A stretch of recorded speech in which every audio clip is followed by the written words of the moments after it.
Come on, Doc. Wake up. Wake up, Doc. How many do you have? Just one. Just the one? Come on, Doc. You want to sober him up in a hurry, son? You're gonna have to use something a lot stronger than coffee. Yeah, what do you suggest? Joey, let's make some wake-up juice. When I pass out to sleep, ain't no me, there ain't no time, ain't no space, which you never see anyways, just a thing that occupies. Anyway, it's not even all black, there's no consciousness, just a lack, which makes me wonder where I went, and how and why did what bring me back to a place that's picture perfect if you have the painter's mind or an understanding of the work created for want to pass the time, which gets infinite if you get it or not, because all things not only exist but will have their moment, like this conversation dealing with. Lately, Y's been questioning what freedom means to be. If you have to ask or fight to keep it, then are you ever free? And if free me was all that's left and even death wasn't a thing, time and being would be gold and mind the drug and war an enemy. Because a mind just seeks to justify for a host that just consumes. For the sake of self-preservation, assuming thyself could know the room, not a cell structure, but a canvas. Why paint the walls with the what when you're alone? Other than to identify itself in parts hidden, because all is known, or else, how could you paint it if you could only see all that exists? And to express it is inevitable until it's black to nothingness. And I only think this way because it was sown as breath is blown into me. Like Jaeger bombers giving mouth-to-mouth to corpses to give them wings. Of course, freedom comes down to a matter of opinion, right? Cause what's free to slaves won't save the masters, so you're free to fight.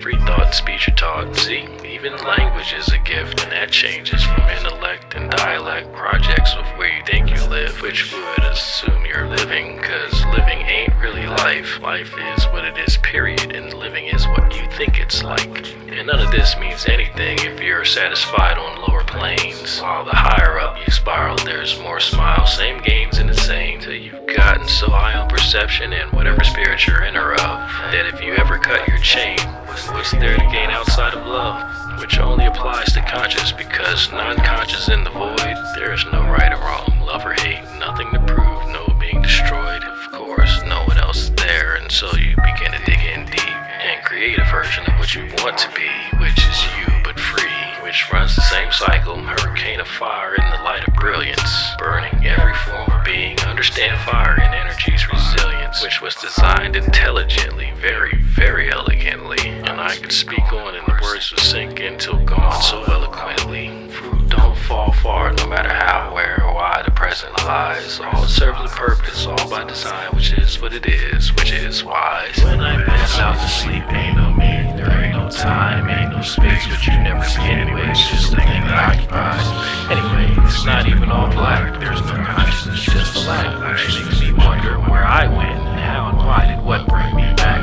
to a place that's picture perfect if you have the painter's mind or an understanding of the work created for want to pass the time, which is infinite if you get it or not, because all things not only exist but will have their moment, like this conversation dealing with.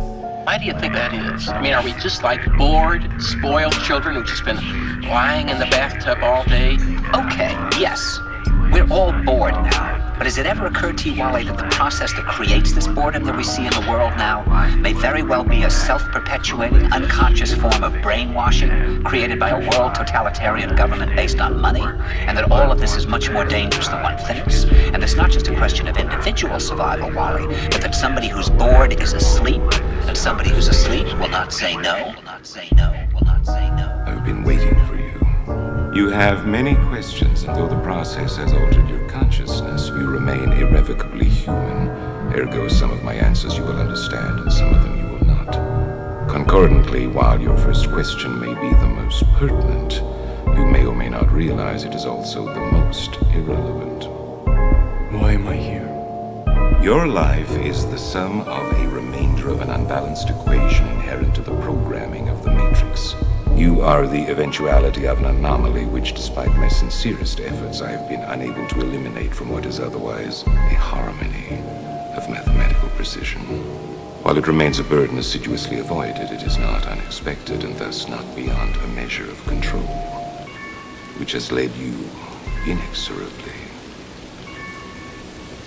here. You haven't answered my question. Quite right. Interesting. Interesting. That was quicker than the others.